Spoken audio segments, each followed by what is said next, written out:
အာဆင်နယ်ဖလားသိမ်းတာမမြင်ဘူးဆိုတဲ့ပတ်တို့အုပ်စုရှိမှာပဲအာဆင်နယ်ကဖလားသိမ်းပြသွားမှာပါအာဆင်နယ်ကတော့ဘသူတွေဘာပဲပြောသူလုံးရှာရှိတာအကောင်းဆုံးဆက်လုပ်နေတဲ့အသင်းအတည်ငြိမ်ဆုံးအသင်းဖလားရဖို့အထိုက်တန်ဆုံးအသင်းဆိုပြီးတော့လက်ရှိမှာအသင်းတွေအားလုံးရဲ့အထက်မှာဘေးမီဘီကြကြနနပဲရပ်တည်ပြနေရပါယူနိုက်တက်ကိုပဲရှုံလီဗာပူးပဲတည်ကြကြအာဆင်နယ်တို့ကတော့အဆင့်1ကနေပြီးတော့မကြားခဲ့ဘူးစူးစမ်းလုံးကြတော့ကန်ရီယာကလည်းပဲအခုလိုမျိုးချင်းနေမှာကူညီပေးပါတယ်မင်းညာစီးနဲ့စပါပွဲမှာလည်းပဲစီးရီက2ဂိုးအရင်စသွင်းနေ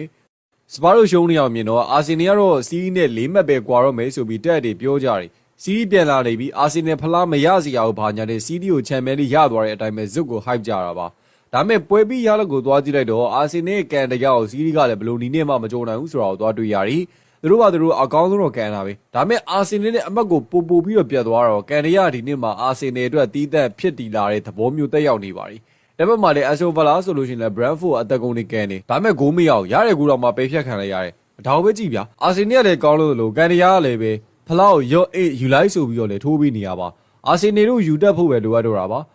အဲ့တော့အာဆင်နယ်ဖလားသိမ်းတာမမြင်မှုတယ်ဘနာဒိုဆေးဖာတို့အုပ်စုအရှိမှာပဲဒီနှစ်အာဆင်နယ်ကဖလားကိုထိုက်တဲ့နဲ့သိမ်းပြသွားမယ်လို့ပြောရင်လုံအောင်ကြမယ်လို့မထင်ပါဘူးဘာလို့လဲဆိုတော့သူတို့အသင်းကဘလောက်ပဲစူးစမ်းကန်တရားသူတို့အသင်းကိုလုံးဝမျက်နှာသာမပေးတာအကြောင်းပါတကယ်ပါအာဆင်နယ်တသင်းနဲ့နိုင်ပြီးတော့အသင်းကြီးတွေအကုန်လုံးအမှတ်ရော့စီးနယ်ဗီလာတို့ရှုံးခဲ့တဲ့ပွဲတွေကလည်းရှေ့မှာမနေဘူးဒါပေမဲ့ဘနာဒိုဆေးဖာကတော့ကိုသင်းအခြေအနေကိုကိုမမြင်မဲနဲ့အရင်ကယာဘူးခဲ့တဲ့ဖလားချိန်တွေနဲ့လက်ရှိအာဆင်နယ်ကိုစောင်းလာရွေ့လာတွေနဲ့အမျိုးမျိုးပြောနေပါတယ်သူတို့စီကတော့အာဆင်နယ်ကသာအကောင်းဆုံးအသင်းမှာပါညာနဲ့စိတ်ထရမပါတဲ့စီဒနာရင်းနဲ့တော့ချီးကျူးနေဒါပေမဲ့ဘသူအားပဲပြောတကယ်လက်တွေ့အမှန်တရားတစ်ခုကတော့ဒီနှစ်မှာအာဆင်နယ်ကလွဲပြီးတော့ဘယ်အသင်းမှဖလားမရနိုင်ဘူးဆိုတာပါပဲအောက်မှာလည်းယူနိုက်တက်ကလိုက်တက်ခဲ့ပေမဲ့ဖူအန်နဲ့ပွဲမှာသူတို့ကကန်ကောင်းလို့နိုင်ခဲ့ရလို့ပြောရင်လည်းမှားမယ်လို့မထင်ပါဘူးအဲ့တော့ဒီနှစ်မှာအာဆင်နယ်လောက်ဘယ်အသင်းမှပရီးမီးယားလိခရီးရှည်မှာကြာရေမငုံနိုင်ပါဘူးနောက်ပြီးတော့အခုဆိုလို့ရှိရင်အာဆင်နယ်အထက်မှာဘယ်အသင်းမှရှိမနေရတဲ့လာပေါင်းများစွာကြာပါပြီအာဆင်နယ်ကြတော့အခုချိန်ဒီဖလားရဖို့တော့မသေးကြဘူးလို့ပြောနေကြသေးတယ်ဒီနေရာမှာယူနိုက်တက်ကိုသာဆိုလို့ရှိရင်ဖလားကိုပြကန်းနေတော့မှကြိုပြီးထည့်ပေးလိုက်ကြမှာပါအာဆင်နယ်ကြတော့ဒီချိန်ဒီဖလားရဖို့တော့မသေးကြဘူးလို့ပြောနေကြတယ်